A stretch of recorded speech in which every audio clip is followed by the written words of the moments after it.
Hello, and welcome back to the Making Fire podcast. This is a podcast where two longtime besties talk about their favorite TV show, Survivor. This week we have a very exciting episode. We are covering the finale of Survivor Gabon, which kind of feels like the end of summer, except not really. We have more things coming up this summer. But before we get into this exciting episode, Chanty Beluga, I have to ask you, how are you? Oh my god, you knew I was going to bring up Chanty Beluga, didn't you? Hi, I'm Chanty Beluga. One swordfish burrito, please. One swordfish burrito, please. Do you have a keychain that says Chanty Beluga on it? No? Is it like a stock issue, or do you have more in the back? I'm obsessed with a woman named Chanty Beluga. That's all I gotta say. I don't even gotta talk about her today. I'm doing good. Thank you so much for asking. I was just gonna talk about things that brought me joy this week. It's mostly music. There's a lot of new music coming out, and I was gonna talk about Chanty Beluga bringing me joy. Y'all get to know a woman named Chanty Beluga. It'll change your life. Hi, obsessed. I'm Chanty Beluga.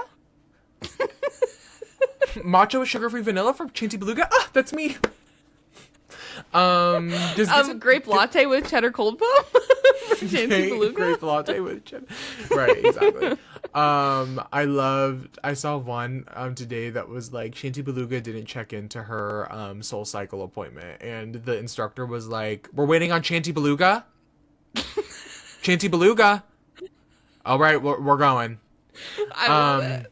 Love it. Y'all just type in Chanty Beluga on TikTok. The thing is I feel like it's a bigger thing than it actually is, because every TikTok I see from like various people that never has more than like 5,000 likes. I feel like. Really? I feel like Chanty Beluga herself gets like, yes. But, you know, the people I'm seeing who are all the other videos. all the other POVs. I'm seeing them. Yes. Chanty Beluga is bringing me joy. There's a lot of new music out within the last couple weeks. This summer, I feel like has been a great summer for music. Want to highlight She's the Best by Troye Sivan. Just dropped. Loving Troye She's the Best by Troye Sivan. Oh my god. I haven't listened. Listen, watch the music video. The music video is so good. The last album I ever bought on iTunes was Blue Neighborhood. I think you should get a bottle of poppers, listen to Blue Neighborhood, and really feel your oats. Maybe feel your oats all over that album. Highly recommend that experience. Melatonin by Tinashe, so good. Feels like I'm in the club. Like I just want to party. Carly Rae Jepsen. I've been hearing. Don't leave me on the dance floor. I'm so excited. I didn't know she was releasing a new album. Was informed by a friend of mine that she's in fact releasing a 2-part album. I think it's back to back. It is a half night, half day album. Oh, that's fun. Oh, I'm excited. Love the concept. Loving the concept. So check out those new musics. I am enthralled by them. They're old music that's really inspiring me right now. Maddie and I talked a little bit, I think pre-podcast recording last week, about what is the best pop song of all time. Oh my god. And I think I really reflected over the week and feel like Me Against the Music by Britney Spears featuring Madonna is really one of the best pop songs of all time. It's dancey, it's quick, two verified pop icons. It's catchy. I like the beat. It really is a great song. So listen to Me Against the Music. Alanis Morissette, You Ought to Know, has been doing something to me sort of that is sort of separate from the best pop song of all time. I mean, I think you could maybe, I don't know, but would you consider that song a pop song? That's really like Olivia Rodrigo before Olivia Rodrigo was Olivia Rodrigo, if you think about it. True. She released that album, Jagged Little Pill, when she was 19, I think. That's crazy. That song has really been doing something to me in a way that, like, I've been going through something, but, like, I'm not actually going through something. What else is on my list? I also on the best pop song list, Into You by Ariana Grande. Yeah. Like, really was, like, sort of on repeat. But have you listened to Petal? Okay, yes, I did listen to it. Listened to it once. I like the beat. I haven't listened to it yet. I didn't. I felt ethically and morally, I felt wrong listening to that album. Is that crazy to say? No, I think that's extremely valid, and that's also why I have not listened to it. Ethically and morally, I was like, I just was like thinking about things while listening to the album that I was like, oh god, I can't stop thinking about this. So that's really interesting. To me, it wasn't a new Ariana Grande sound. And I'm not saying you have to reinvent yourself every single time you release a new album, but I was like, I've heard this before from you, I feel like, and I liked the other stuff better. So Yeah. but I did only give it one listen through, and it was fine. Sometimes I have to listen to an album multiple times, but yeah, that's sort of my list. Brand New Chanel, Slater, Sue Me, Audrey Hobart, like there's Sue Me, I want to be freaking wanted, okay? Sue Me, I Want to Be Freaking Wanted. I didn't know this woman existed until like 2 weeks ago, and this song is like it's a little bug in my ear because Sue Me, I Want to Be Freaking Wanted. At the end of the day, I'm sorry that your dog died. Oh, that song is going triple platinum on the friggin' Not That Y'all Care podcast. Oh, Sue Me, something about wanting to be your dream bride. Sue Me, sorry that I'm your dream bride. I'm sorry that your dog died. I'm sorry I'm your dream bride. They opened the podcast with, or no, didn't open with, but they had a guest on Matt King. I don't know if you're familiar. And they just like fully just deadpan. I'm sorry that your dog died. Do you think Matt King is hot? I see it. I see it. Yeah, a little bit. And like, yeah. This married woman right here. Sorry, I don't want to get you in trouble with your man. Anyway, that's it. Side quest I just want to talk about. I played badminton at lunch with my coworkers yesterday. What a fun time. Oh, I don't like badminton. I don't like the birdie. Sue me. You don't like the birdie? Like, you don't like hitting the birdie, or you just don't like the birdie? I don't like the concept of it and how, unless you're hitting it right. I don't think so, honey. Badminton. No, literally. And you know what? Actually, this is so random. This is not the first time that badminton has come up recently. Oh. My siblings all really enjoy it, apparently. And I was just like, I'm not vibing with it. I just don't like the birdie and how if it's not like coming at you right, then when you hit it, it just sort of is like, okay, great. Yeah, I haven't played badminton. It's probably been like a little over a year. Last time I played was with sort of a bunch of like young children at like a family reunion setting, and so I wasn't really playing. But yesterday I was playing with 3 of my other coworkers, and it was a good time. It was like an actual like work. Girl, it was work. I was like, oh. We're like, well, and 2 of the people I was playing with are certified sort of tennis like. They have a relationship with tennis in the past, so I was like, oh, this is scary, but it was fine. It was chill. It was a good time. But no, I get what you're saying. Like sometimes you'll hit the birdie, and then instead of like actually like going, it'll do this fun thing where it sort of like hits it and then sort of falls like 90 degrees straight down. Oh, and nothing makes me more mad. I actually really don't like that. You're like, oh, hey, like I actually hit you. Like, why did you sort of like flatline? Exactly. No, that's exactly how it is. But yeah, that's how I'm doing. Maddie, how are you doing? I am doing. Frickin' well, I was doing better before we talked about freaking badminton. Yes, Sue Me, I Want to Be Wanted. Okay. No, that song is like constantly stuck in my head. So in a bad way or a good way? Wait, have you actually like listened to the song, or do you only know of it in the context of that podcast? No. I hear it all over TikTok. Oh. I've never listened to it on my own, but it comes up constantly, and so I like. I have been saying it like on my own, like when I'm driving, like if someone's like bothering me on the road, I'm like, Sue Me, I Want to Be Wanted. Sue me, I want to be wanted. So that's been coming up a lot. No, okay, sorry to everyone, but I do have to be boring for a second and talk about what I've been reading lately, because I'm about to enter sort of a new stage of life in the next coming days. Oh. And new things like, coming up. Is there something happening that I don't know about? No. Oh no, just sort of my life, things are changing. Pause con. But that means that I've had like kind of a summer break this past week and a half or so. Found myself with a lot of free time, which means I've been reading a bunch this week. So I just wanted to go over a few quick things. I'm gonna be better about inserting pictures and things. So I'm gonna talk about the books, but I'm also gonna flash photos of the covers. The thing is, I don't own. I only own one of these books because all of them were on Libby. So I don't have them physically with me. But, okay, one thing I've gotten into recently is, like, shorter books, like, sort of novellas, like, things that are, like, you can read in a day thing. I finally read I Who Have Never Known Men, which was really good. I Really liked it. I don't have I can't really talk about the book without like spoiling it, so I'm not going to, but it's only like 200 pages, so I would recommend it. Then another short book. This one's only 100 pages.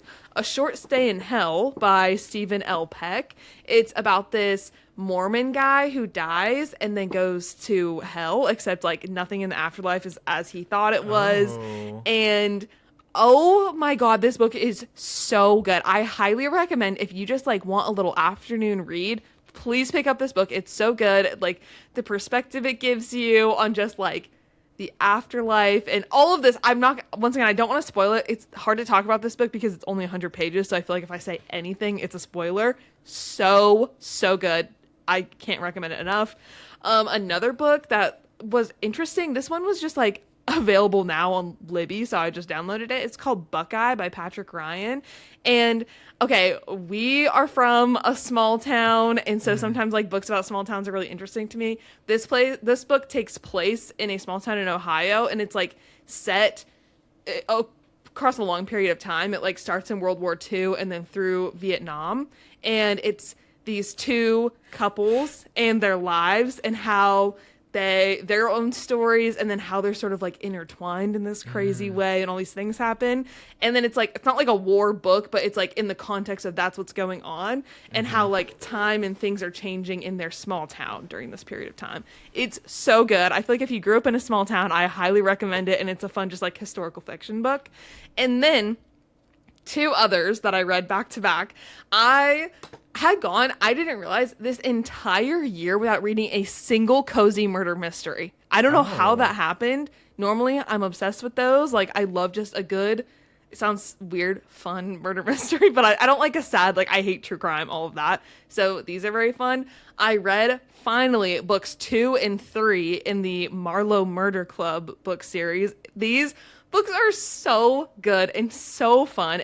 They take place in this small town in England, in Marlow, and the main characters are Judith. She's like in her 70s, and then her two friends, Susie and Bex, and they just like are solving these murders around Marlow, and like they're so funny. It's like weirdly heartwarming. Their relationship with each other is like very sweet, and then all the shenanigans they get up to in the process. The classic shenanigans. It's so good. I love those books so much. So yeah, I read Death Comes to Marlowe and The Queen of Poisons, and they're such good. They're like, if you want a good, fun, cozy murder mystery, I highly recommend this series. They're so much fun. There's 5 of them in total. I still have 2 more to read. I'm going to take a little bit of a break since I read 2 back to back, but I am so excited. And then now I just started it, but I'm starting my 30th book of the year, which is my reading goal for the year. So did not mean to smash it out of the park sort of in August, but I'm reading, I don't know how to pronounce it. You don't have to read a single book for the rest of the year. And trust me, I won't. No, I'm kidding. I don't know how to pronounce it. It's Clytemnestra. It is the wife of Agamemnon. It's like a Greek mythology, no, of course, book. And Agamemnon, yes. Agamemnon. I already this year have read Song of Achilles and Circe by Madeline Miller. And this book is often, people who are fans of those books enjoyed this book and then loved those two, watched the Odyssey, and she's in the Odyssey, of course, so is Agamemnon. And I was like, okay, fine, it's like finally time for me to read this book, so I'm very excited. I even purchased this one because I really like the cover on it, so that was big for me. I haven't purchased a book in a while. It's a big day for Gaul. Big day for Gaul. That was a little aggressive. Coming a little strong. Anyways, that's how I'm doing. Yeah, it's been fun. I love just like having some downtime to fly through these books. So I need to get into novellas more. I feel like I hit a little bit of slump over the summer because some of the books I have are a little chunkier. And so I feel like a nice novella might help me break it up, but yeah, I think it'll be good. I'm excited. I need to get back on my reading grind. There's a couple books that have come out over the summer that I'm like, ooh, these look really good, but I hold myself to I have to finish what I have before I can buy more. So it's now that's sort of my new motivation. I'm like, oh, I need to like I need to finish what I have so I can go out and indulge. Ugh, my problem right now is that, okay, Libby has genuinely changed my life. Like, once again, please check out Libby in your local library. I don't know if I believe in libraries. Can it be hot take? Hot take. Sorry, you said I'll finish another. No, you go. What were you gonna say? I was just gonna say, I'm sorry, on that, Bob the drag queen once said that libraries shouldn't exist. Oh, Isn't that crazy? Is that not crazy? I'm a big Bob the drag queen fan, but that's insane. That's crazy. I was gonna say, my problem is I'm reading all of these books for free on Libby and through my library, that now I have this big list of like books that I want to buy that I love so much that I want on my shelf. But then, like, I went into Barnes & Noble with a game plan. I was like, I want Atmosphere. Atmosphere, oh my God, by Taylor Jenkins Reid is my favorite book I've read this year, if not, like, it's a top 3 of all time. And so I really wanted to get that, but I want it in hardcover and whatever. I go into Barnes & Noble. My intention is to buy books that I've already read as, like, trophies, because I also want to get some new bookshelves. That's a whole thing. I walk out with new books that I haven't read that I didn't buy. Right, no, but now I'm like, I need to start, like, mentally once a month, I need to, like, be buying one of these books, because girl math, I'm saving so much money by not buying when I'm reading on Libby that I'm like, I deserve to be buying at least one a month of, like, a trophy book. And I think I'm going to read Atmosphere again. I'm going to read a lot of these again. But now I'm like, or maybe, like, for Christmas, if my parents are and you're listening, I think I might just give them a list of these books that I really want on my shelf, but that I have a hard time, like, mentally purchasing for myself, because I'm like, I could be buying a new book. You know what I mean? Yeah, but you're gonna get the new book. You're gonna read a new book anyway through Liberal Libby or through library. Yes, I know, but then it's like, I felt I crumbled. Like, right. I didn't. It is. It's the newness of it all. Like, At the end of the day, we are in a capitalist society, okay? We are, and I didn't intend to read 2 of the Marlowe Murder Club books back to back. It was that I was in the store and then I saw the third one there and I was like, oh my God, I really loved that one. And then I just bought it. Like, and same with Clytemnestra. It's your first time living too. It is my first time living too. And you know what? Maybe when we start making money off this podcast and getting all the sponsorships, maybe I'll dedicate that to be my book fund. Y'all, I don't want to spoil it, but a BetterHelp sponsorship is on its way. Okay, we have to get into this episode now. Okay. It's the Gabon finale. Do you have any thoughts before we get into this episode? Also, can you believe this is like a long episode of Survivor, but meanwhile this is like a normal length episode now? Survivor Gabon finale out of context. I'm sorry that your dad died. Sue me, I wanna be wanted. No, that's sugar. I thought it was a fine finale. I don't know. Okay, overall, I like the season. Final Tribal Council, one of the worst Final Tribal Councils ever. Terrible. No one. Oh, and the questions were terrible, and no one was interested in answering. That's what I'm saying. Like, at least like have good questions. The questions were booty. They were terrible. And I think, okay, can I give my reflection on Gabon as a whole, as we're sort of sitting here? I think the issue with Survivor Gabon in the sort of collective conscious of Survivor fandom, I think in memory we often think of Gabon as a bad strategic season. And I think the problem is we should not be upset with the players that make it. I think that's justified, but I don't think that we give enough hate or enough issue with how players like Sugar and Kenny and Crystal were treated by their castmates in a way that affected the strategy of the season.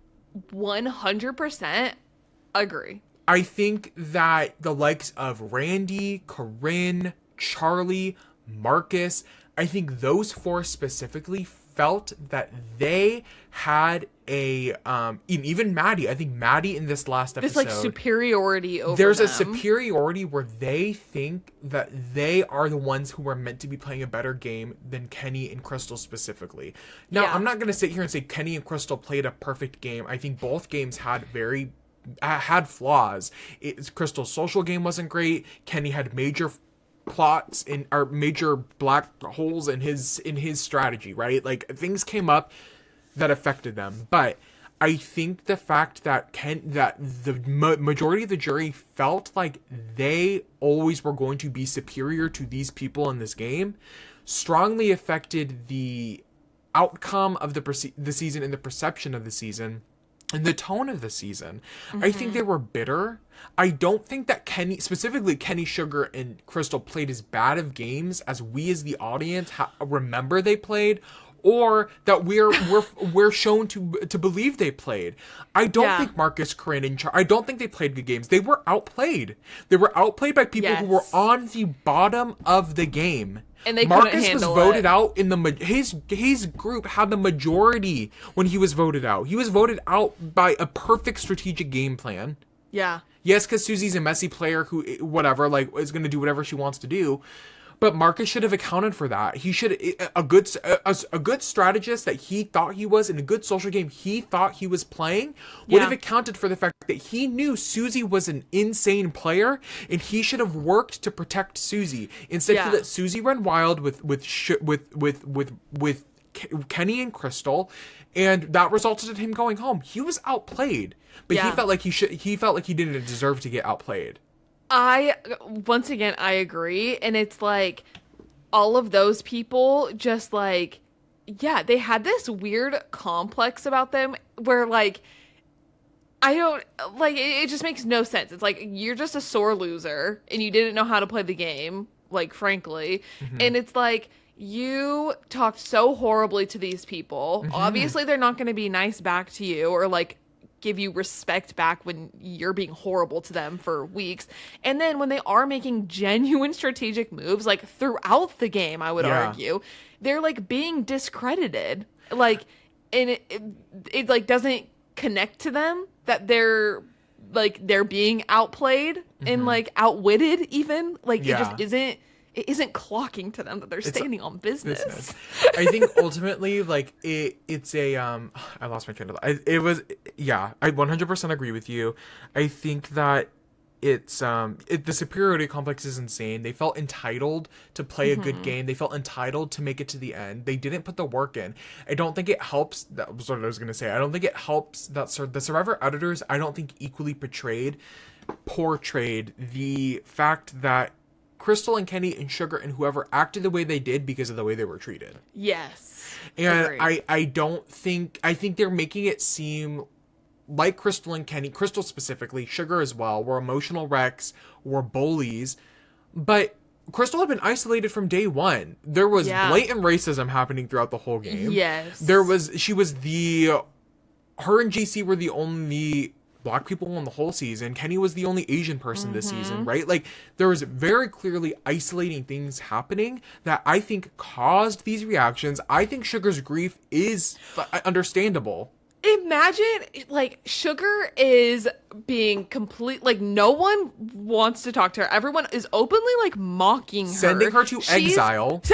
Yes, she's not even having the opportunity to, like, no one's giving her the opportunity to, like, connect with them. Yeah. So she feels completely isolated. Meanwhile, she's, like, deep in the depths of grief. Yeah, she is, like, imagine how different things could have been if people were, like, kind and wanted to work with her and, like, were supporting her and made her feel comfortable. But instead, it's like, she has nowhere to, like, put these emotions. And someone can only, like, keep that down for so long when you're surrounded by horrible people and you're starving and you're tired. And, like, it's a whole thing. Like, what do you expect? I 100% agree. I think we as a fan, and I'm sure we're not the first people to like engage with the season like this, but I mean, I'm not often engaging in Gabon discourse in the year 2026, but Right. I feel like we as a fandom need to better recognize the season. Obviously, yeah, it's Bob so isn't good. Bob's not a great winner. Oh, no. Susie, Bob, and Sugar. I mean, I don't even think if Sugar won, Sugar would have been a top tier one. Like Bob didn't play a great game. I think a winner of Survivor is going to be a reflection of the whole season. Bob was not good. His final tribal council was terrible. Like, I think he won due to circumstance. I don't think he intentionally ended up in the position he ended up in. That being said, like, I'm not going to sit here and say we need to say that Gabon is a top 5 strategic social season. Like, I'm not saying that. Don't burn me at the stake. Like, But I'm not it's saying there. that. But it's there. I think there are other reasons why I don't think this season is bad because of the it being a. I think there's strategic merit there. Right, it is there. Yes. It's there. There's strategic merit to the season. I don't think it gets the respect it deserves for some of the strategic moves that specifically Kenny and Crystal and Like, Sugar pulled off throughout the whole season. I don't want to hear about Crystal like blowing up on people or whatever when she's Right. being talked to so horribly, So like horribly. constantly to her face and behind her back.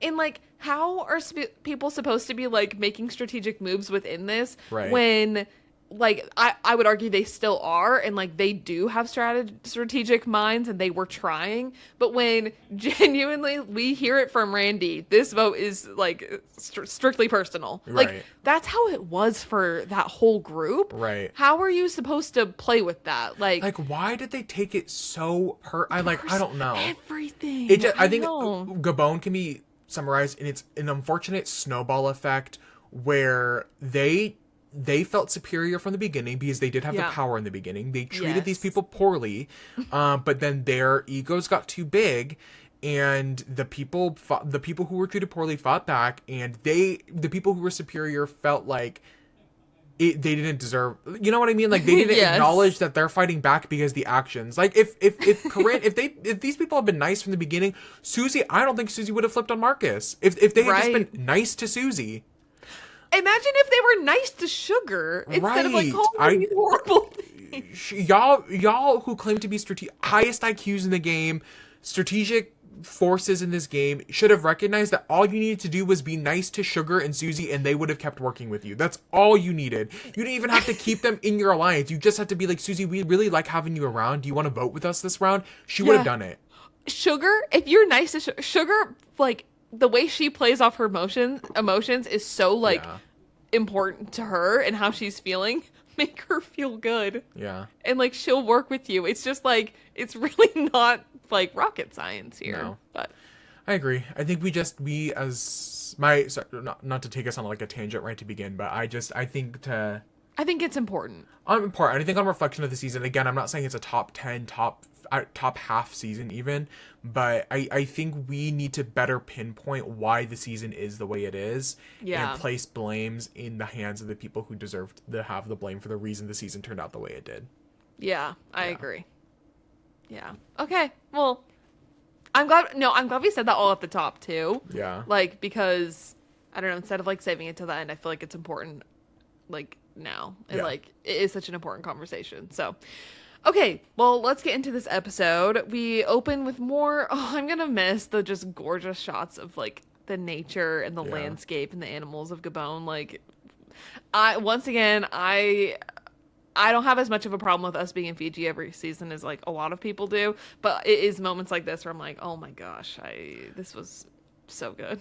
I love a good Survivor finale, like montage. It gives me goosebumps. I'm like, we're here. Like, someone's about to win $1 million. Like, they do. Survivor editors, production, they can be messy, but they know how to set up a finale. Yeah, I agree.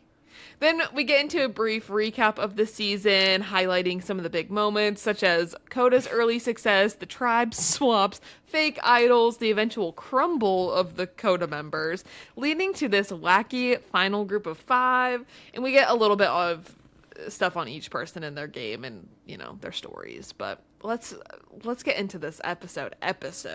So we have the tribe coming back to camp after Crystal was voted out, and Sugar is happy that idol from way back when on Exile, it really, she's happy that she was able to use it to save Maddie. And Kenny is feeling betrayed after Tribal, and he tries to call out Bob for the not giving him his immunity necklace and all of that, but Bob really is like, I don't care. But this is a recurring topic this episode, so it will come up again. The next morning, yeah. The next morning, Sugar and Bob talk, and Sugar talks about how she wants to make Kenny feel safe so that he still thinks they're working together, but actually vote him and Susie out and be a final three with Bob, Sugar, and Maddie. So she talks to Kenny about how if Bob wins today, they'll vote Susie out, and if Bob wins or Bob loses, he's gone. Kenny somehow this is where Kenny loses me a little bit. Kenny lost me a little bit. This was not a great episode. Even when he's on the jury, I'm like, this isn't Kenny, you're lost me a little bit here. Because why are we immediately trusting what Sugar says? After I don't, maybe a pretty girl. You'll never be a pretty girl. Maybe just Kenny in these last few episodes. I want to say I think Kenny has strategic bones in his body, but then he does sort of lose it a little bit when he's sort of believing this fake idol thing, even though it's the second fool me twice, shame on me, whatever. Yeah. And then also immediately believing Sugar, okay, Kenny, let's lock in here. I think what he said at the reunion, really, he just got so cocky. Yes.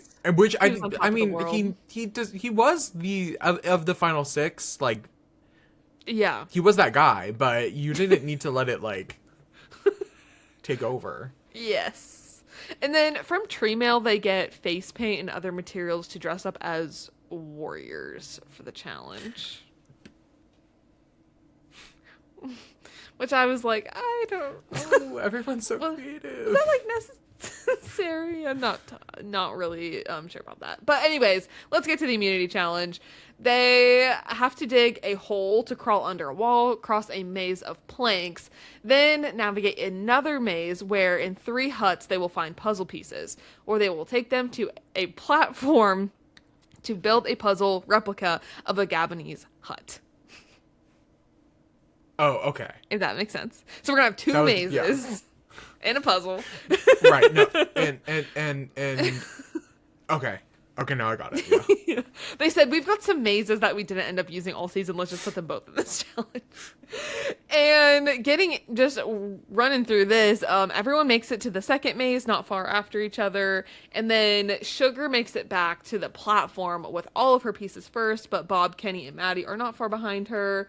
Bob, once again, he locks in on a puzzle and he solves it, winning immunity and his 5th straight challenge. And Susie, unfortunately, does not even make it to the platform. I love at the end, I think Sugar goes, "Where's Susie?" And it pans to her. Instead of where in the world is G-Sizzle, where in the world is Susie? It is just, y'all get ready for your It's Just Susie merch coming out soon. I'm gonna miss Susie. It's just Susie. So yeah, that is crazy. Bob has won again. That's wild. Yeah. 57. A fun thing too is it's all kind of different challenges. It's different. Sometimes on Big Brother Endgame, it's the same 2 people win the same challenges because they're kind of the same challenges. It gets to a point, but I feel like he's won a nice handful of different things. A jack of all trades. I agree, and it surprises me almost that Maddie or Kenny. I mean, we'll see Susie really comes back here, but I don't know. Yeah, it was just surprising he does really well, generally across the board. And then we go back to camp. Kenny says that once again, this cockiness sort of has come up. He has set himself up so well that he can just chill. Kenny, bro. Kenny, you're in the final 5, and you think that you can just chill? You've set yourself up so well. There's nothing left. Mind you, your number 1 ally was just voted out. That'd be a little concerning for me. personally. You would think. Maddie comes to tell him that they're voting Susie tonight, but they're going to wait to tell her until later. You know, they want to give her a heads up, of course, but we don't want her to have time to scramble. After Maddie walks away, Susie comes up to him and is like, what's going on? What's the plan? Why are you not telling me anything? She's feeling nervous. Girl, that would stress. I'm sorry. Like, she would stress me out if I was on a game with her. Oh I'm like, oh, suddenly for the last 36 days, you don't give a fuck. Oh, and tonight you suddenly give a damn about something. Ooh, 10 steps back. 10 steps back. Like, Thank we you. need to give her a task. Go collect some firewood. I don't know. Go. Literally. Maddie tells her that she needs to do what feels right for her. And he says that he doesn't know what the plan is tonight, so whatever. She's not having that, but that's where we leave Susie for now. Then Sugar and Maddie talk, and Maddie is low-key freaking out on Sugar about how the final three should be the two of them and Kenny. He's done this a couple times. He's just like a strange guy. He's a strange guy. Like, hey, Maddie, you can't just like sort of like put a ton of pressure on someone to force their hand into doing what you want. There is sort of like strategy that comes along with it. Like, sort of like how you approach the conversation, what you specifically say. And I would say it's kind of like weird when you're just like a normally chill guy and then all of a sudden you're like really intense about something. Ooh. Yeah. Oh, no. Something about a white man thinking he can just yell at me. Ooh. I know. I would be like, we're not doing that. Ooh, like, your stank ass breath. 10 steps back. You and Susie both. Thank you. Do you want to be voted out? Uh-oh. Yeah. So then Sugar feels conflicted between voting Susie or Kenny tonight because she has A, no allegiance to Susie, B, she knows how dangerous Kenny will be in the end. And we go to tribal. Sugar's thinking the right way. I agree. Like, Y'all just not ready for that conversation. I will take no Sugar slander. We'll get there when we talk to this final tribal council. We'll get there. Okay.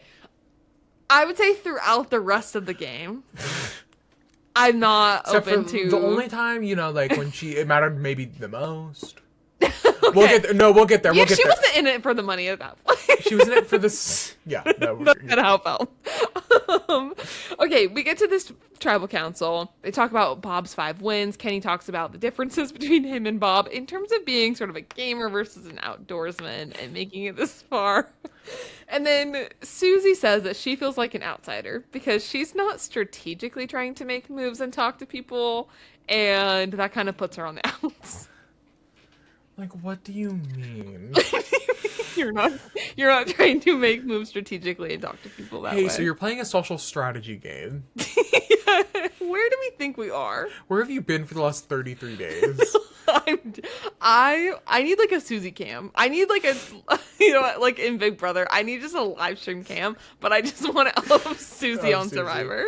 I think the more I think about us talking last episode of Jeff being like, if Susie won, we were like, didn't know how we were going to edit the season. Like, no, this is making sense to me. Yeah. You just like not talk to people? Like, What do you mean you're openly admitting that you're not playing strategically?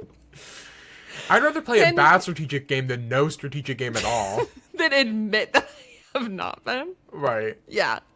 Kenny talks about Bob getting out of his immunity necklace promise again via loopholes, but Bob says that they get into the fine print of the contract in this, and Bob says that basically, yeah, something that you neglected, Kenny, was understanding that I knew that you were going to use that to directly get me out, and why would I give that to you? Like, that negates the contract if I know that you're using it to go against me. Again, like, but then I'm like, why did you get into this in the first place? Not to like stand on Bob's side of things, but I'm like, that makes sense to me. I agree. I just think we shouldn't be making these promises in general. Like, see, if I was Bob, my whole counter argument to what Kenny is saying would be, I promised you I would give it to you if I thought you were going home. And I knew that we were sending Crystal home. I knew we were sending Crystal home, so you didn't need it. I was thinking the same thing. That's what I would have said. I think that easily would have gone. I mean, obviously, it doesn't end up mattering at the end because he wins. Yeah. But like, to me, I'm like, if Kenny's sole job right now is making me look bad in front of the jury, I think Either way, I think what Bob says now makes him look fine in front of the jury. I do too. Strategically, it just makes sense. But if he had just been like, I knew Crystal was going home. I mean, Yeah. I don't think Bob was ever getting Crystal's vote anyway. So it's like, it's not like I'm like Yeah. losing a vote. And also, I had the numbers and I knew that you weren't going home. So why would I give it to you? Why would I knew you were safe. And Yeah. we said that I would only give it to you if there was a concern you were going home. And there was never a concern because Crystal was going home. Exactly. And I think that's perfect. Kenny basically gets sort of talked into this corner of how he was going to vote for Bob if he had Bob's immunity necklace. And Kenny says, who else would I have voted for if Bob was vulnerable? Obviously, I was going to vote Bob and, make myself even more safe. And again, sort of like Bob not a great answer. Sorry, no, like Kenny. that actually makes you directly look bad Yeah. to admitting that. Who else was I going to vote? I don't know. Susie, Maddie, who you just voted for the round prior. Like, I don't. Yeah. Why is it all of a sudden like now it has to be Bob? Right. But whatever. And then we get to the vote. Bob obviously keeps his necklace again, and Kenny is voted out 4-1. He voted for Susie. It's just Susie. Susie. This final four, crazy final four, by the way. This final four heads back to camp, and we awake, and it's day 38. Maddie and Susie talk about feeling nervous about today going into this final immunity challenge, and Susie says that if she wins, she wants Bob out. If she loses, she's definitely going home. I'm sorry. Like, again, I don't know if it's because I just watched so much Survivor. Like, I wonder if when I first watched this, if I was like, oh my god, like, is Susie gonna win? Like, she has to win. I'm like, I saw her I didn't even remember who won the final immunity challenge. And Yeah. this confessional happened. I'm like, okay, well, Susie's gonna win. Like, why even watch the final immunity challenge? Like, it's just set up for Susie to win at this point now. Yeah. Susie doesn't get any confessionals the first 13 Ever. episodes of this season. And now she says, the one confessional she gets, I have to win today. Oh, okay, so Susie's about to win it. Like, I don't. Like, why are we hearing from Susie right now? Right. She's not a win for her. And then they get tree mail, which sends them on the rites of passage for their fallen tributes, where They're fallen tributes. Yeah, Oh, that's maybe what Hunger Games. The Hunger Games. Hunger Games. Yes, they're fallen tributes. Along the way, they'll collect a wooden mask for each fallen comrade, and then at the end, they're gonna burn them on top of a hill before heading to the immunity challenge. It's fine. Yeah, it did make me sad though. I wish we got more time with specifically Jillian and Paloma. Also, I put Ace is such a weirdo. Pause and NegCon. Ace's accent was slipping a little bit at this point. I think it's because he was removed from the game for a little bit. It wasn't giving South Africa or London or whatever. Oh no, Jillian's from South Africa. It wasn't giving London. It was giving like you're losing it a little bit. But then at the reunion, he said that he grew up in London until he was 8, and then he moved to the U.S. Which I guess, but It held that strong. it can for people. Allegedly. What? Sometimes Sure. I think I don't think my dad has an accent. He was in the Philippines until he was 18. And I'm like, some people carry like accent, you know what I mean? Yeah. But then I wonder if it's like, I don't think my dad has an accent because he's my dad. You know, I just like have heard him talk for like 24 years. You know what I mean? I think we need to get a voice clip. You need to like have your dad read something out, and then we can have the audience. I need to find the vote. most Filipino sentence ever to exist. Have him read it, and then we'll insert the clip. He does of have that, specific words that he chooses to avoid saying. such as. I can't think of any, but I know he has select words. He's like, I can't, like... I love that for him. Okay, well, someday we'll have to get him on the pod. We'll get him on the pod. And then that's sort of it. They all burn the masks, and a group of Gabonese musicians are there. People are playing music and like Yeah. I don't know how to like describe the situation. I mean, that's what was happening. They were sort of yeah. doing it, and then there was a group of people playing music behind them. Well, these same people that they hired for that reward a couple the of village thing. Yeah. Yeah. The village thing, yeah. Yeah. And then this brings us to the final immunity challenge. They each have 200 wooden tiles. The first person to build a house of cards 10 feet tall wins. However, if after 30 minutes no one's structure reaches 10 feet tall, then the person with the tallest one wins. why are we limiting it to 30 minutes? Make them keep building it. Honestly, I'd rather them go for 4 hours. Yes. And, like, oh my God. have to build a 10-foot tower. I feel like after 4 hours of that, though, I would be, like, physically shaking. Like, imagine you're trying so hard to be, like, I guess. So, I feel like an hour. I was surprised it was only 30 minutes. That felt so short. 30 minutes did feel, I was like, why are we trying to wrap it up? Jeff was like, get me out of here. Yeah. He's like, I've got a flight booked. We got to stick to a timeline here. There's different approaches. Some people build their structure more narrow, more wide, whatever. Susie and Sugar, though, keep consistently building theirs the highest, the fastest, and then falling over. It was just like an interesting thing. Tactic. Maddie, like, yes, they were like, let's just build this as fast as I can. Bob was just really struggling, and then Maddie, like, was taking so long to build his that it didn't work out. So then at 8 feet, Susie has the lead with only like a minute left. So she decides, I'm just going to hold strong. I have a comfortable lead. And Susie wins immunity. And this, I feel like if we were watching live back in the day, she would have been our Romeo. Baby, I literally was like, this is Romeo down. It's Romeo down. Oh, I love Romeo. Just for that specific moment. That was an iconic moment in Survivor audience history. Like, that just was like, I will always remember watching him win that live. Like, I will never forget that ever. It was gag worthy. And then they get back to camp after the challenge. Sugar is emotional at this point. They know that they either have to vote Bob out or Maddie, but at this point she's like, we might have to vote for Bob, feeling really sad about it. And he's like, understanding, I guess. Susie is very proud of herself, guys. Very proud of herself. She cannot stop talking about it. She's talking about visualizing her winning. Queen of Manifestation is what I put. Susie then asked Bob that if he made it to the final 3, does he think he'd get a lot of jury votes? Susie, and he says, don't even ask that. Like, there's no point. Why are we even talking about this? Susie, why? What is like, genuinely, like, not even if I was Bob, like, even if I was just, like, an innocent bystander, why are you asking that? It makes no sense. Well, like, Bob, Susie, what do you think? Like, and the way she's like, on it, and I want you to be truthful. I want you to honestly tell me. Oh, my God. 10 steps back. She's like, all of a sudden, like, it like unlocked something in her brain of like, wait, I won this. It's the power. I'm ready to act. She's like, I'm ready to play it right now. Like, it's time to be It's trying to be strategic.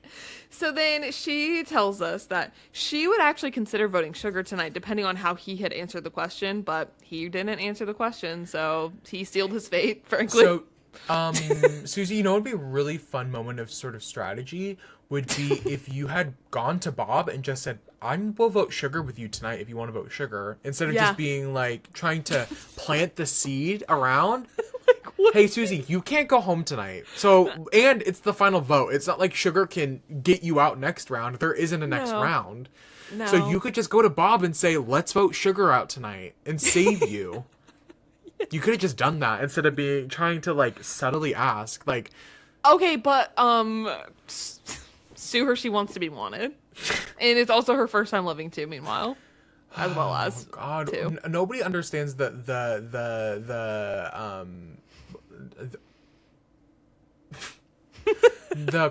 quarrel. Nobody understands the problem of being a woman, but problem isn't the right word. Nobody understands the anxiety. Can you fill in the blank for me? Nobody understands. I don't know that I can. Like, nobody understands, like, it's hard to be a woman. Yeah. But what's the word for that? Nobody understands the difficulties of being a woman. The life of being a woman. The struggles of being a woman. Life of a showgirl. I don't know. You keep thinking on that one. Susie keeps pressing everyone on just like literally everything and bringing up winning, and it's getting on everyone's nerves. So Sugar is like, you have to stop talking. Like, we're done. Bob is getting annoyed with her. They're all getting annoyed with her. And she says Susie thinks that she actually doesn't talk that much in general, but Sugar says, no, you actually say every single thought that pops into your head. And Susie, my favorite quote of the episode, is it just me or do I hear other people talking all the time? He is so unserious. I'm sorry. Is it just me, or it sounds like everybody talks a lot? I don't know. Yeah, babe, it is just you. I'm like, are they in your like? Susie, the problem is you say every single thing that you think about. I just love like this is so funny. Like this is just so Gabon to me. This whole scenario, Susie really winning is. final immunity, and then all of a sudden feeling like she has power and like strategy. But in the wrong way. Like, why are you interrogating everybody? Make a move for yourself. So Sugar, after all of this, talks to Bob, whispers to Bob, and is like, "What if we vote for Maddie and tie the vote tonight and leave things to fate?" And that sounds good to him. He says, "I'm gonna get to work." So he gets up and leaves. Sugar feels really emotional about this because she promised Maddie she would never vote him out. But she says that she lost her dad recently, and Bob is like a father figure to her. So it's like voting between your dad and your brother. I guess. And I didn't know you and Maddie were close like that. No shade. And honestly, I don't even really think you and Bob were close like that until about 2 episodes ago. So now what? Meanwhile, literally 2 episodes ago, you were like telling Maddie that you're going to vote him out? Right. That the vote's probably going to be him tonight? Oh, but that's your brother. Yeah. Oh, I don't play about my brother. No, I don't play about my brother. And yeah, away from camp, Bob is practicing making fire. Should that be the icebreaker tonight? And he says that he doesn't understand why Sugar is being so nice to him, but he'll take it. This is like also like 2 episodes in a row, Bob's like, I don't understand why Sugar's trying to help me. I don't like... I don't know. This brings us to tribal council. They talk about Susie winning immunity, Bob being vulnerable tonight. Bob says that he'll fight to the end, but he's feeling nervous without that, immunity necklace around his neck. Maddie says that there wasn't much of a real scramble, and for him, he won't vote for Sugar, so it has to be Bob. Bob says that he would rather sit next to Susie and Sugar, so his vote has to be for Maddie. Sugar says that either of them would beat her. Aggressive nodding from Corinne. So she really just once again has to choose between her dad and her brother tonight. And then Bob hears this and he gets choked up about being a dad. And then we get to the votes. And it is a tie, so they have to go to fire making. Okay, but I want to say I still feel like this. I like that a vote brought them to there, and not just like one person deciding who's gonna be up for fire. No, I 100% agree. So imagine if Susie was picked. Oh my god. Now imagine the scene we were just going on about, but instead it's Susie trying to figure out who she's sending to fire. Like, oh my god. How would in production Susie, you don't even want to have to try and cut that Susie, down. Instead of asking the jury, Susie be like, Bob, do you think you'll make fire? Bob, do you think you'll be able to get a fire up tonight? Ooh. Exactly. No. So yeah, I don't know. It may have been a different... I'm sorry. Imagine that. Susie takes Maddie with her to the end, and Sugar and Bob have to make fire. Then it's Bob, Maddie, and Susie. Maddie probably wins. Yeah. Actually, Crazy. Maybe fire making is a good thing. I don't know. Well, yeah, Bob and Maddie take their spots, and unsurprisingly, Mr. Outdoorsman Bob wins, but not without some trouble. He does, lose the fire at one point and have to get it back, but Maddie also never got his going, so that was tough. You said Maddie also, and I thought you were about to say the name of somebody that we both know. Yeah, and Maddie's gone. Yeah. Final 3. What an iconic Final 3. Susie, Sugar, and Bob. I'm obsessed. It's like you randomly generated 3 people to be in the end of Survivor. Exactly. Yeah. They have their fun little brunch the next day. I love a little brunch moment. They get to make their pancakes. I they love get to drink their brunch. champagne. I went to brunch this weekend. You went to or you're going to? Went to, past tense. What did you get? An omelet. It was really good. It had chorizo and I don't remember the kind of cheese, but then it also had like like avocado and. Do you ever order like a lunch at brunch or just breakfast? No, I pretty much stick to breakfast. Breakfast, not to be like Leslie, no, but it's the best meal of the day. It's my favorite food. I can eat brunch every day. Think that the perfect brunch dish is chicken and waffles. It's like the mix of both. Yeah. Or a burger. No, because that's lunch. Burger with unless you're doing a breakfast burger. A breakfast burger with an egg on it. Yeah. Egg on it and a, sort of like the McMuffin sort of syrupy like bun. Oh. But a hamburger patty. That's not really like my cup of tea. Well, I'm gonna just get thinking an like, omelet how can everywhere. you breakfast up lunch? I think, yeah. We'll workshop it. We'll workshop it, you guys. I've got this concept. It's like we're gonna breakfastify lunch. But Hear me not out. at brunch. Like it'll be like its It's own. not brunch. It's I its want to own make meal. that clear. It'll be its own its sort own of thing. cuisine. Yeah, and we're actually in the process of trademarking it. So We're in the process of trademarking. You guys do not. We're gonna call it Patagonia. sue me. I want. Oh my god, I cannot get into that. I'm gonna get mad. Sue me. I want to be frickin' wanted. POV. I'm Patagonia. Actually, you know what? Let me keep it cute right now. They're eating their brunch. It's super cute. Susie again is gagged that she made it this far. As she should be. Sugar. Well, actually, as she shouldn't be because like she's like the most obvious. Well, I'm gonna never mind. I can't. No, say. Well, I was gonna say like she's the most obvious person that you'd want to just like bring to the end because why would they ever win? But then she ended up getting votes. But I think that was like because of the jury that she was dealt. I know, but isn't that part of the game? Yeah, no, yes, but also The world history could have changed if a cookie was if Cookie Gate. Isn't that crazy? Sugar, we get a little moment. Sugar, she says that besides Marcus, she's had a hand in voting every single person out, so she doesn't really know if she's going to get votes tonight, but she's going to give it her best shot. And I'd argue she did not give it her best shot. That's all I'm going to say. not necessarily. Not necessarily. The jury's gonna... What? I like the little accent. Have I did my Nancy Grace impression, didn't I? Yeah. Was that, I don't know if that was on the pod. Oh. I've been doing it at work. I talked about, because I've been talking about Tardy with the Party at work, and I did my Kim Zolciak, and then I was like, oh my god, you guys wouldn't be ready. Like, if I'm on Snatch Game, I'm going to be Nancy Grace.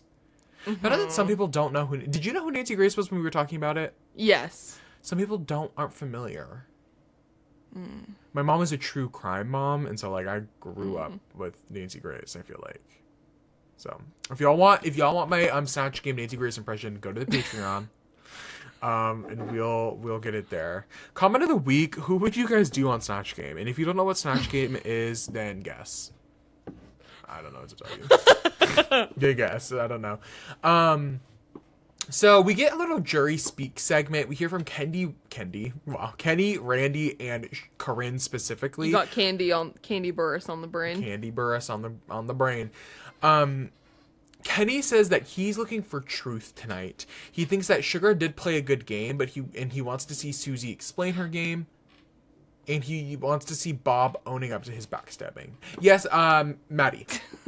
A sneak peek to an episode that we're gonna do this summer, but I actually think Candy would be so fun on Survivor. I think she would. Also, okay, 1 second. I stand up. I'm getting like a leg cramp from sitting for so long. Oh. Oh wait, no, I think I fixed it.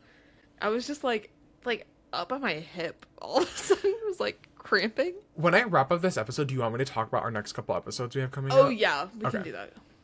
Okay, sorry. We go to Randy, and Randy says that he does not like any of the final three, but he could be turned around on Sugar. Oh, and we're gonna come back to this because we'll get back to that. He says he's gonna go in on Bob tonight, is what he says. Okay, whatever. Corinne says that she is gonna let this final moment on this season be her true self coming through. I don't want to. Maddie, I don't know where your vibe is on this. I hate to say it. I think the only person that delivered I'm not her stan. The only person that delivered tonight was Corinne. That's all I'm gonna say. Somehow, yeah. She in like the worst. way possible. In the worst way possible. I think the only she was the only person that felt authentic, felt raw emotion. Yes. Everybody else, I felt like you feel confused on why you're here, specifically the final three. Like, they don't understand what they're supposed to be doing right now. And then the other jury member, let's talk about it. Let's go into Final Tribal Council. Yeah, let's do it. We can do a broad overview, and then, I don't know, we can talk about feelings, and then we can go into specifics. I feel like the jury was embarrassing. I thought they all were terrible. It felt nobody prepared. No. It felt, the questions were, there was no questions. There were no questions. There was no depth to the questions that were asked. And I felt like we were repeating the same 5 things over and over again. And they were just like, why are these the questions that you're asking to decide who's going to win $1 million? Like, why are you asking, like, what's the nastiest thing? Like, what? Like, tell me why you don't like Sugar. Tell me why you hate Sugar and Susie. Like, what does that have to do with anything? Right. I'm like, it just felt like I felt like a waste of my goddamn time. I hate to say it. Yeah. But I'm like, wrap it up. I think that stems from sort of the entitlement, and entitlement of feeling like people deserve that spot. But like, Marcus and Charlie, you were voted out like a week and a half ago. Like, give it up, Delicious. You look like a man. Like, I don't know what you want. You're done. Your time. It's different. If Kenny being a little bitter is understandable. Yes. Crystal and Maddie weren't bitter. I don't think they were bitter at all. Kenny being bitter, I'm like, okay, a little bit of crumbs. Corinne, maybe. But I think the break off is Randy, Charlie, and honestly, Charlie and Marcus, none of it. I just was like, come on. Irrelevant. It was irrelevant. Yeah. Jumping into specifics here for Tribal Council, they each have their own little speeches. Susie says she deserves to win the game because she tried. She never gave up, and she built confidence over time. But it's going to be a recurring theme that Susie feels like she deserves this to win the game because she tried the whole time. Yeah, and that's what she came out here to do. Maybe to try. Like, mind you, that's a claim of nothing. Nothing. Like, yeah, everybody tried. Well, I tried. What makes you special? Yeah. Bob says that he's played hard and with his heart. He had a mix of his personality and his survival skills. He used those to make people's lives better. He says that he doesn't think he outwitted or outplayed. All he did was outlast, and he thinks that for giving him the adventure of a life. That would have immediately lost my vote. I'm sorry. Yeah. There's only 3 tenets to this game, and you just fully admitted to not having done 2 of them.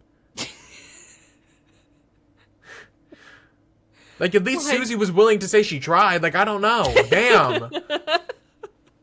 You just admitted to not trying. At least Susie was like, I tried the whole time. And Bob just said, I didn't really talk to anybody, and I wasn't more strategic. I think it would have been different to say, like, was I as strategic as everybody? No. But I had strategy in my game. Yeah. Was I as social as everybody? No. But you know what I mean? Like, yeah, but like, I chose my moments of when to know, when to highlight, when to what play I needed into to do. this. Right. Like, instead of just being like, you guys were better than me. Yeah. Huh? Sugar says that she played a perfect social game. Why are we making claims that we did anything perfect ever? Mind you, you're making a claim that you don't have any evidence to back up. And I would say every single other person there would have to disagree with. I would say Sugar, again, if Sugar had instead said, I played an underrated social game, I don't think you all saw what I was able to do. Like, maybe that would have spun better. I think she was highlighting her social game when she should have been highlighting her strategic game. Yes, I would say, like, my strategic game was misunderstood. Like, that would have carried. She was highlighting her social game like she was the perfect person. Like, you were not. You were a terrible person. You backstabbed half of the people you were the reason half of those people went home. Jury management. No jury management.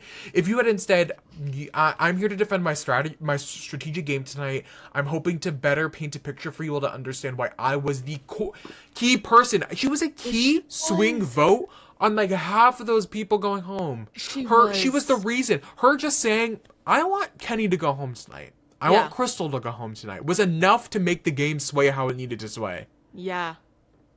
She should have. god! Like, It that makes would me, have been it so like actually iconic. is so upsetting. Like, Sugar, put me in, coach. Let me do your game for you. Let me be the one doing your final tribal council for you. I promise it'll work out. I'll be the brains, you be the beauty. Exactly.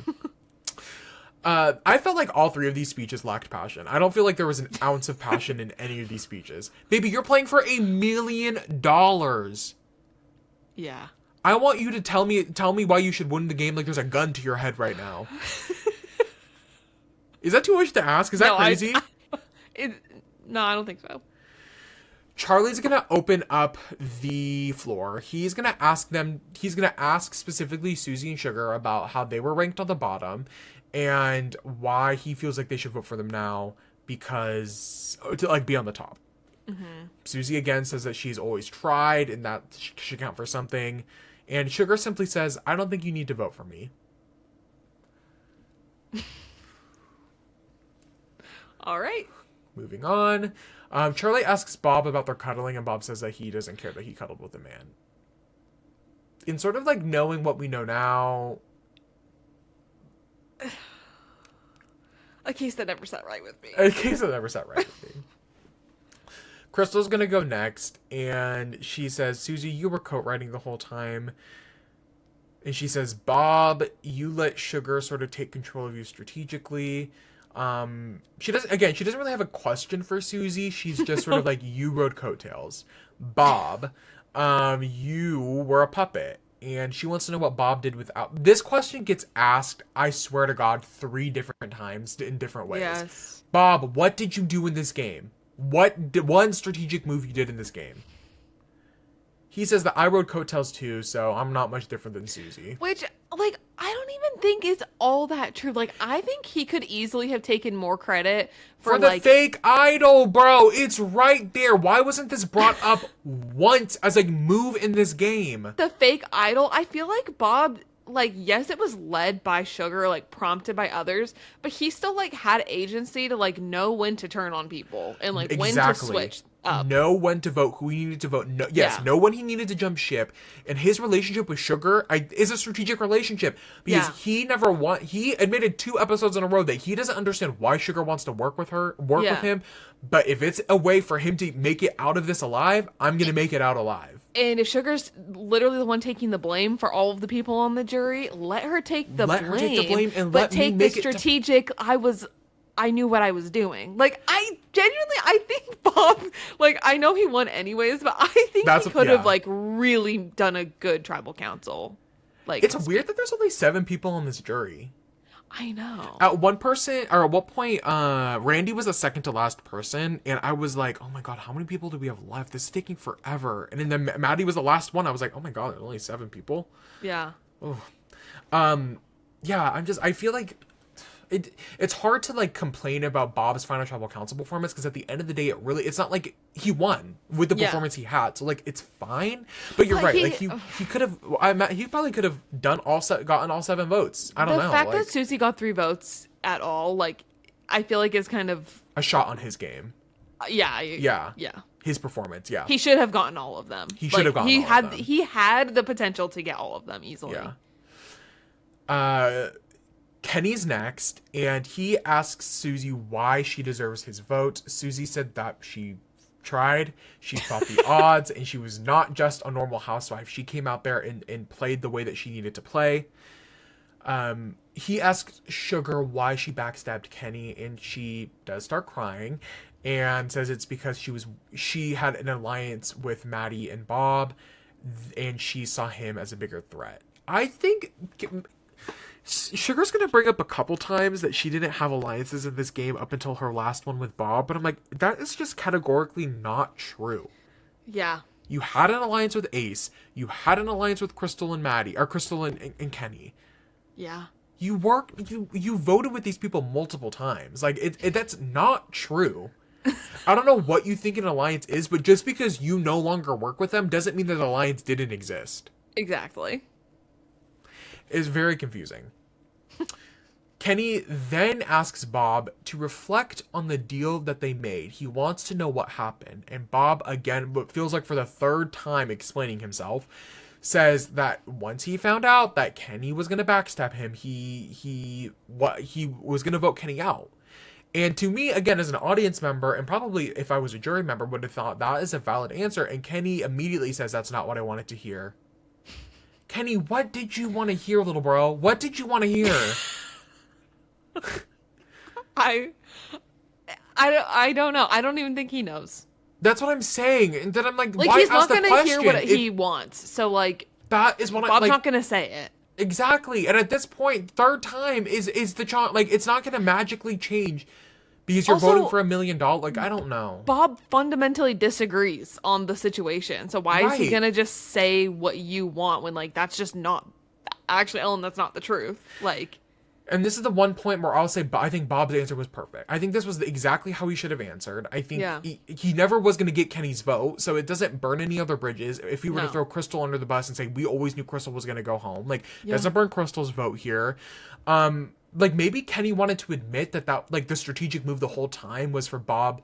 Like, maybe that would have made Kenny feel better. Like, oh, it was always going to be a strategic move to get me out. They played me, blah, blah, blah, but... Yeah. I don't know.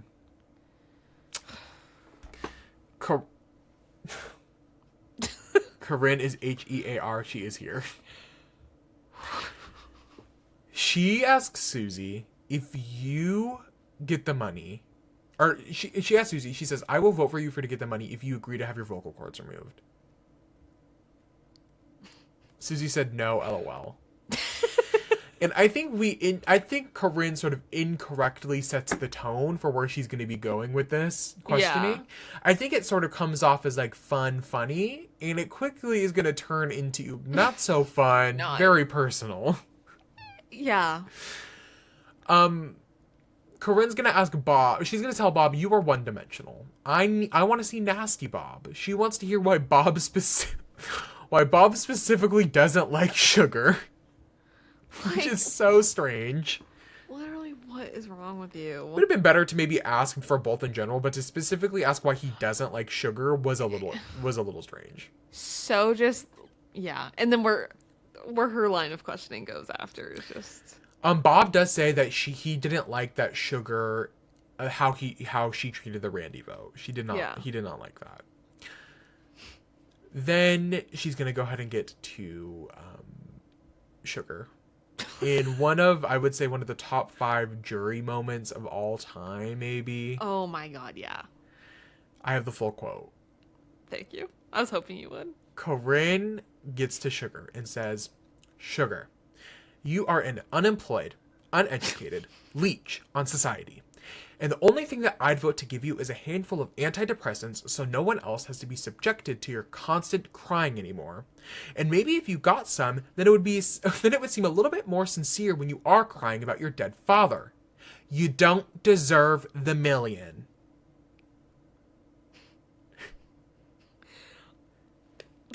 I didn't know we were getting down like that tonight. No shade. I didn't know we were getting down like that. I'm too stunned to speak. Like, I don't even... Damn. But truly. I'll say, at least there was passion there. And you know what? I've got to give it to her. Was it the most appropriate thing to say? No. Did it come from a point of malice? Yes. Do I understand the dynamic of having to live with Sugar constantly crying for 30 days? No, I don't. And was it annoying? Probably. Yeah. It was quite evil. I think still to this day, one of the truthfully nastiest things that's ever been said on Survivor. It's so mean. Like, one of the truthfully mean-spirited, like not even jovially mean-spirited, like it's genuinely just like a mean thing. Yeah. But at least there was passion. I hate to say it. And, yeah. I hate to say it. She spoke her truth from the heart. She's the only person of the 10 people who were contributing in this final tribal council that I felt genuinely like, I get it. She's pissed off that she lost. She's pissed off that Sugar's up there and she isn't. Yes. Imagine. Oh, I just like love that Sugar's up there and she's not. It's crazy. There's just... It's rough. Like, I'm sorry, but like, Corinne, how is like your heart and your soul just so nasty? I do kind of feel that way, just based on her actions all season, and then it all like this is the sort of end of it. And then how she talks at the reunion thing too. I'm just like, I hate to say it, I'm glad that she stood 10 toes down. and I am too, but I'm just like, no, you are just like genuinely kind of a bad person, and that's fine to do. That's like, fine, not yeah. everyone needs to be nice. I mean, like, Yeah. but the world might be different. Like, I'm glad the world's not full of Corinnes, like Oh my fully. god, wait, Maddie's kind of getting a little philosophical here. If everybody was nice, the world might be different. The world might be different, but like, yeah, I'm glad that she, you know, Yeah. is speaking her truth. Yeah. We get to Marcus. I hate to say Marcus is the most unimpressive of all of these. Yeah. He random doesn't even ask Susie a question. Just says that Susie was a negative role model to the young people in her life. Okay. Then Marcus asks Sugar if she'd use the $1 million to honor her dead father. And she said that she'd never really considered it before. Or she never really considered winning $1 million. Like, she didn't think that was going to be an option for her. Yeah. But now that it's plausible, she's like, yes, I would for sure donate some money. And she says, I would donate money to lung cancer because that's what her father died from. And children, which is her favorite cause. Of course. Hey, Chanty Naturally. Lugo, what's your favorite cause? Children. Children. Yeah.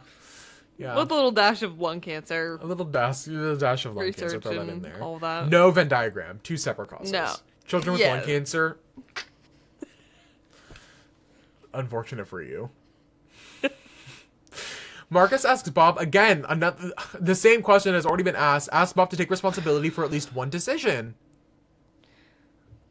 Bob says that in a moment he didn't need to come up with any decisions because the people around him did it for him. Which, once again, like, and you know, it's almost maybe a little bit more annoying because he had so many opportunities to answer the same question and he never once, did. like, figured it out. Like, Never did. how should I answer this to make myself look good? I will say Marcus's ending of his questioning was so funny. He looks at them and he looks back at Jeff and he says, "This is gonna be an interesting decision." Randy's was so cringe. I'm sorry. It felt like he was trying to immediately reheat Corinne's nachos, and it was so bad. Corinne at least has a little bit of riz to her. Yeah. Randy just is... He's like a wet rag. If I never hear from Randy again, it'll be too soon. It's just like nothing burger. He wants to have a moment so bad, and everybody else has the charisma of a reality star. Mine is like Bob, and Susie unintentionally, but like everybody it's just like Randy can't do it, and he wants to be Corinne so bad, and he can't, baby. Not everybody can be Corinne. No. And he's been trying this all season, like.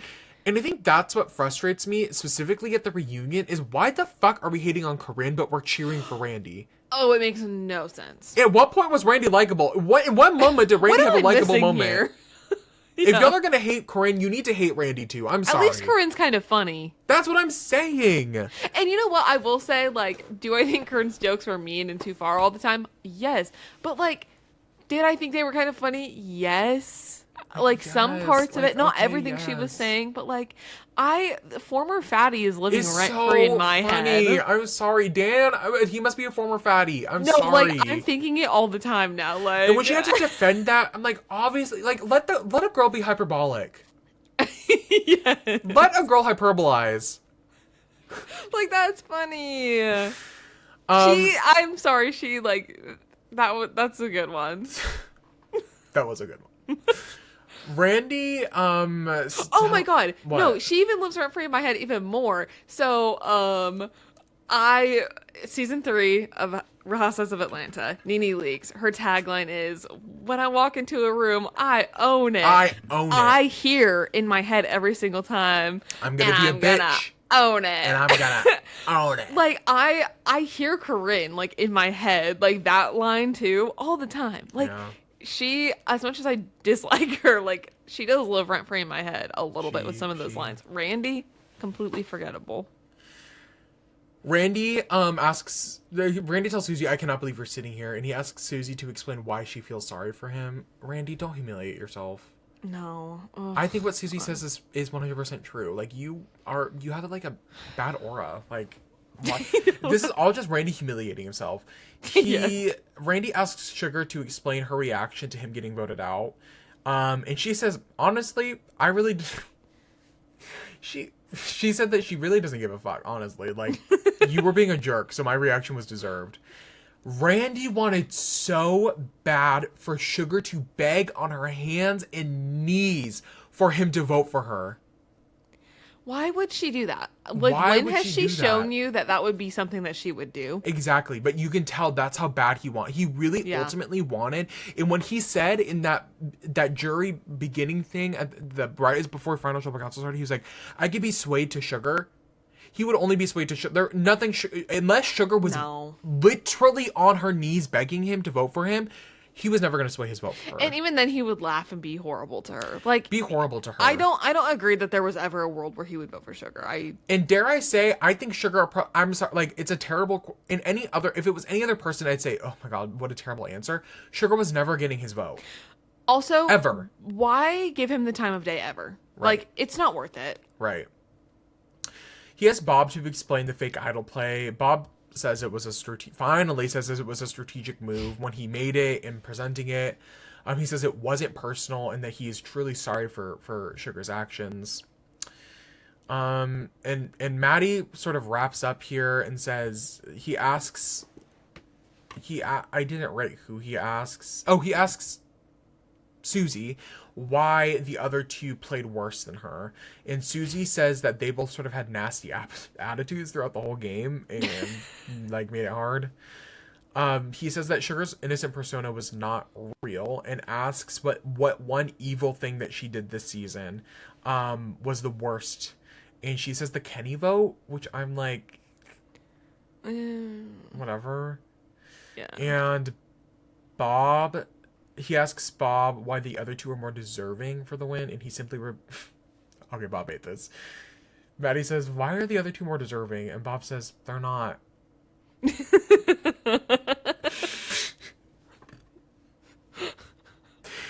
And Bob, you did eat that. I'm sorry. I love it. You did eat that. They're done. They're like, yeah, let's just get the vote. And that's really Bob's like, I'm officially not having fun anymore. Like, let's wrap it up. Yeah. Any thoughts on the Final Tribal Council before we read the votes and hop over to the reunion? I feel like this is what I expected from this group of people. Yeah, it was mediocre at best. It was a bad Final Tribal Council. Yeah. I love Final Tribal Council. I look forward. It's the pinnacle of a season. It's the climax. That's where it's supposed to culminate. I feel like they're so hit or miss. They are, and that's the problem with Survivor. New era. I agree with the new era. Christina, you're so lovely, and you. I'm sure she's a Christina, you're a lovely person. You're lovely, you're but so also sweet. I need Christina on every single jury for the rest of time to ask those nasty questions. Savannah, can you name a family member of every single person? That was nasty. I can't. I'm gonna need you to try. I'm gonna need you to try. Like, oh, you're perfect. And see, Savannah, I wouldn't even tried if I was Savannah. If I'm being honest, sorry, not to jump all the way to season 49, but truly, I would have been like, I'm going to be honest, Christina, I don't think I'm getting your vote tonight, so I'm not going to do this because I don't think this is important for my winning game. Like, I don't think you need to know whether or not I know every single person to vote for me, because honestly, I don't think you're voting for me. So, thank you. Fair. Thank you. Let's get to the vote. Maddie has votes for Susie B as their friends. Corinne votes for Bob. No, like that's my friend. Like that's my friend Susie. Like y'all don't get her like I do. Corinne votes for Bob. She says that he survived Africa, but she doesn't know how he survives in the real world. And then Randy tries to reheat Crystal's nachos. Goes to vote and says they can all kiss his ass at full volume. Crickets. Kenny hesitates with his vote. He does a little bit of pacing back and forth.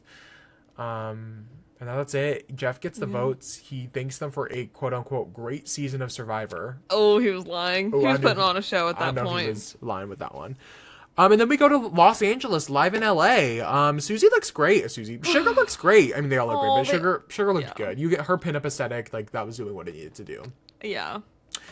It is a... But at one point, They set Susie up. They should not have done all the Susie votes first. That was messy. At one point, Jeff goes 3 votes Susie, 1 vote Bob, no votes Sugar. That was unnecessary. And then he was like, let's tighten the camera on Susie and Bob. It was just unnecessary. He was mean to Sugar during it. He was. Multiple times. Bob is going to go ahead and win Survivor Gabon with a vote from 4-3. So, yeah. Let's get to the reunion. We're just gonna. We're not gonna spend too much time. We're just gonna hop through some of the moments. Bob, did you hear that? Yeah. Okay, I just want to. Sometimes, anyway. Bob makes history as the oldest, still to this day, winner in Survivor history. Yeah. I will say that's a pretty iconic feat. That is cool. I feel like if there was a season to do it, it was this one. I'm waiting for the new era. We need more age diversity on Survivor, I think. I'm so sick of everyone being in their 30s. Oh, the millennial takeover of Survivor? The millennial lawyer takeover of Survivor. The millennial lawyer takeover. Girl, it's a conversation that needs to be had. I'm sick of it. I'm sick of it. I'm so sick of it. Throw some Gen Z in there. Throw some Gen X in there. Old people in Gen Z, that's what we want to see. And I don't mean like a theme. Like, I just genuinely, we need a mix up. Yeah. You need but if it takes a theme, I'll take a theme. I'll take a theme. If we're going to evenly cast you need 2 millennials, 2 Gen X, 2 Gen Z. I think that is the best way to have a diverse I mean, obviously, like race, sexuality, like all the factors in there. But like, I think age discrimination is underutilized.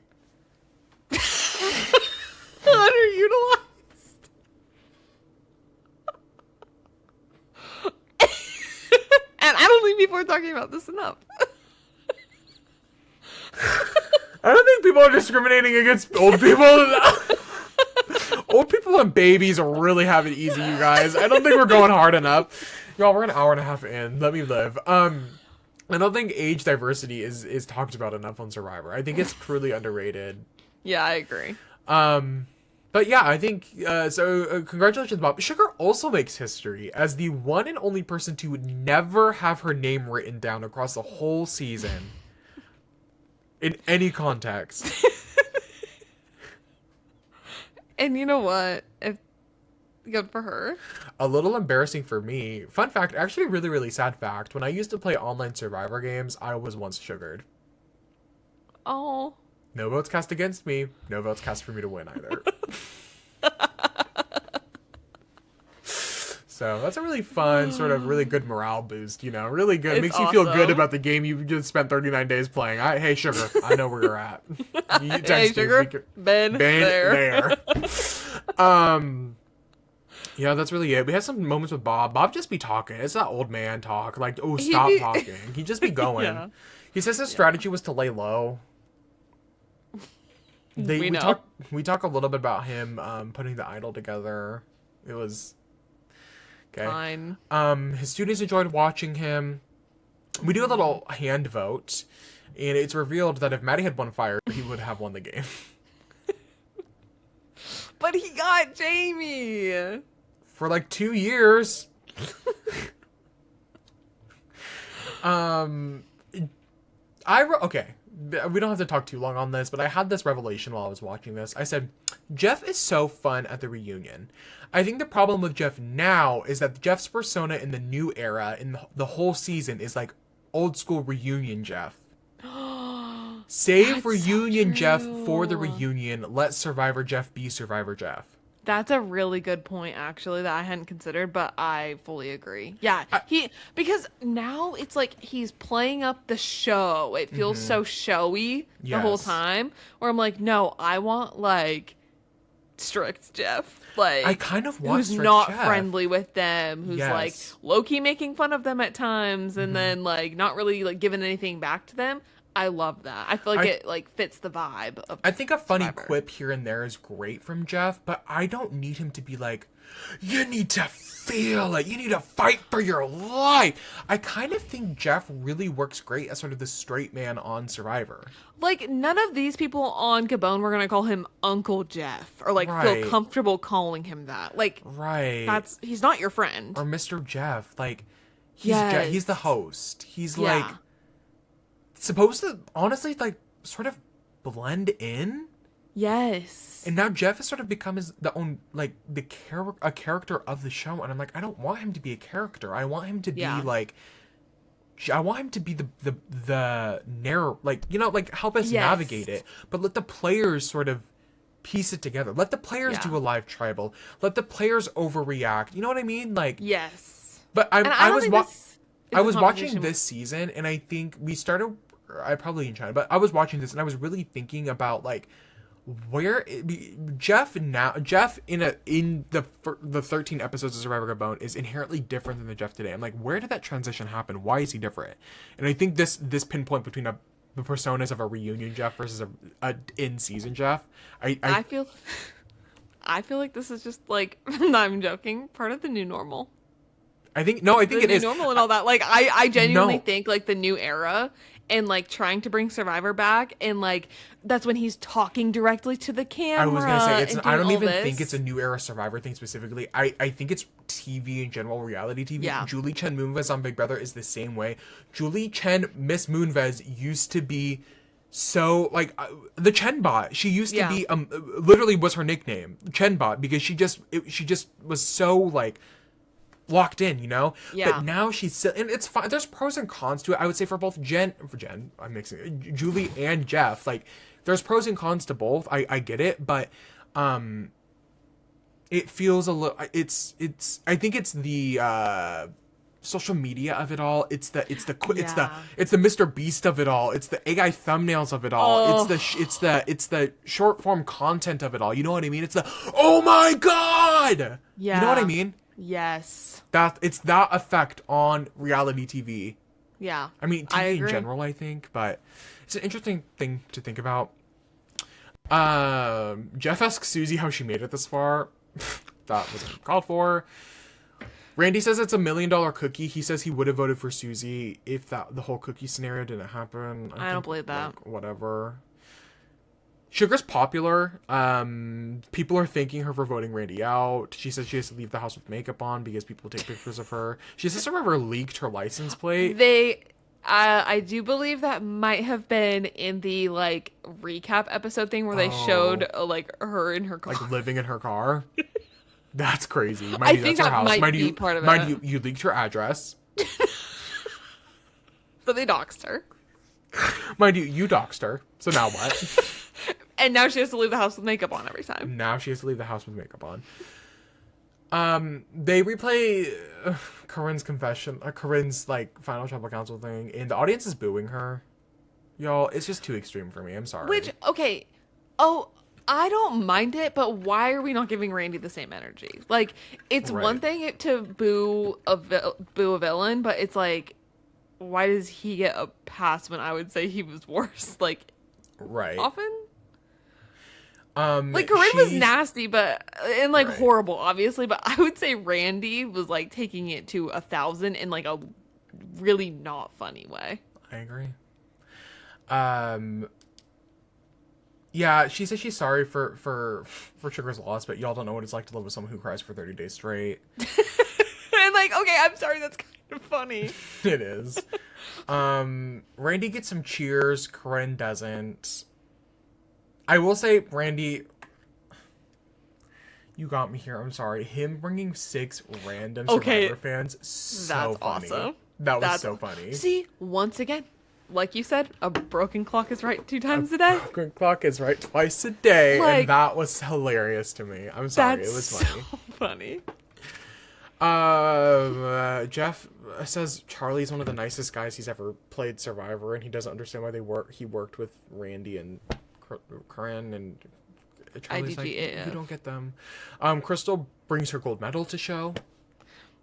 I said, Crystal holding that gold medal, baby, you don't even know they're about to play in your face. Baby, you don't even know. Go ahead and check that out. It's very funny watching this, like, with that information. Like, knowing the context. Yeah. Jeff is talking to Kenny, and he cuts Kenny off. He's like, Kenny, you're a talker. Let Kenny speak.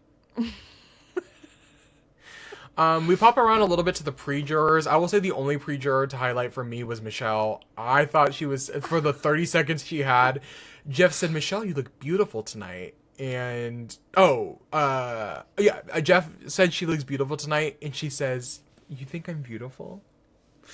And then after talking with her, she says, or Jeff says, "We love you, Michelle," and she goes, "I know." I love it. I love it. I love it. I love it. Ace says it's his real accent. I think the jury's still up for that. It feels performative. Bob wins fan favorite. Maddie and Sugar were the other options. I really hate when this happens.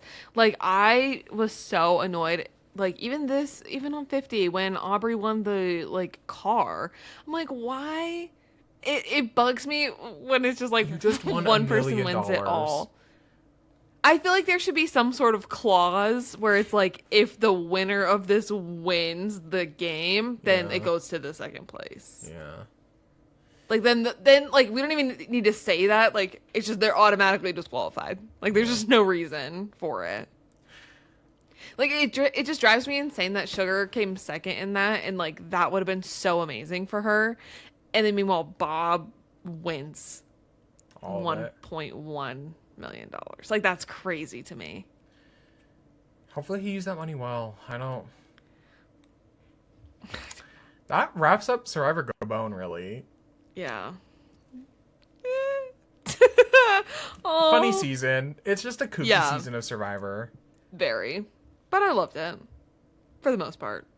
There's some high highs and some low lows. Like, that tribal council with all of those confessionals, like, that is a peak Survivor moment for me. That whole episode is a 10 out of 10 Survivor episode from start across to the finish. entire franchise series, whatever. Yeah. Like, all of Survivor. And then also low lows. Like, I think Randy is just, like, a despicable, horrible person. It was really hard to watch a lot of that and, like, reflect on it, especially, like, I don't know, present day with, like, our adult brains. Yeah. And yeah. Well, thank you all for joining us this summer to recap Survivor Gabon. Oh, sorry. I was going to say, our fan voted season. It was so fun. Thank you all for watching. And hello to our couple new subscribers. We're so excited, or we're so happy that we got to do this. This was really a fun season to rewatch, give our thoughts. We're really looking forward to the open era. Survivor 51 is on its way. Can't wait. Some housekeeping before we end off here. Yeah. We do have a couple weeks before Survivor premieres. We overshot, or I don't know how this ended up. Undershot. The last 2 summers, I think we've done really well with timing, but it just happens we have like a month until Survivor 51 premieres, so some time. But we have a couple fun things cooking up here to end off our summer of fun. Next week, join us for a Survivor Heroes vs. Villains 2.0 cast, you guys. We are going to do an all-star cast, a 24-person cast throughout all of Survivor. We're going to do a 1 through 50. Or, I guess, 1 through 50. Technically 1 through 49, I don't know. But in the open era, if we're bringing people back, if we're doing a big all-star season again, a Heroes vs. Villains 2.0, we've been talking about it for years. Who do Maddie and Riley, who do the Making Fire podcast want to see? And this is going to be fun because Riley and I are each going to come with 6 heroes and 6 villains, and then also some backups. But we are going to reveal them live on the pod of who we chose, which is always so fun. It's going to be fun. We'll see how that cast ends up shaking up. It'll be great. And then after that, we're gonna play a game on the pod. We're gonna try something new. We're gonna try something new and different and something completely unique for the Making Fire podcast. We're gonna play a little bit of Survivor Guess Who. Yeah. So but with funny, how would you describe how you ask the question? I would say instead of normal Guess Who, where you're like, is your person blonde? Is your person wearing glasses? You instead are going to be asking questions like, do you know where your person was on January 6th? Yes, that was what I was going to say. Do you know where your person was on January 6th? Or which Housewives franchise is your person's favorite franchise? Like questions like that. Or I guess they have to be yes or no. I don't know. We'll figure it out. But questions like that are a little bit more up in the air, Yeah. It'll be fun. So come join us for that in a couple weeks. And then after that, we are going to do a Survivor fans versus favorites cast. Do we reveal what the twist for that is right now, or do we? I think so. We're not gonna Yeah. cast the fans. We're not gonna guess the fans. Well, I mean, we'll be the fans. Well, Maddie, it'll just be 12 Maddies and Rileys in the cast. We're gonna cast some reality TV icons to come play Survivor. Some favorites, some reality TV favorites to come and play Survivor. People that we think would just be fun on the show. Maybe talk a little bit about how we would think they would do. Maybe, I don't know. Well, we'll see what ends up happening. But some reality TV conversation broader, as we're living in the era of everybody, the reality TV bubble. People are hopping from show to show to show, and we watch a lot of reality train. So, yeah, join us for the wrap up of the summer. It'll be a fun next couple of weeks as we prep for Survivor 51, and thank you all for joining us. It's been a good season of Gabon. Yeah, Our sixth season of Survivor, our seventh season of Survivor. I need to look into that. I have no idea how many. I think it's either our sixth or seventh. Hey, Genuinely. We'll see y'all next week with the Heroes vs. Villains cast. I can't wait. I'm so excited. I can't wait to see how this turns out. Bye. Smooches.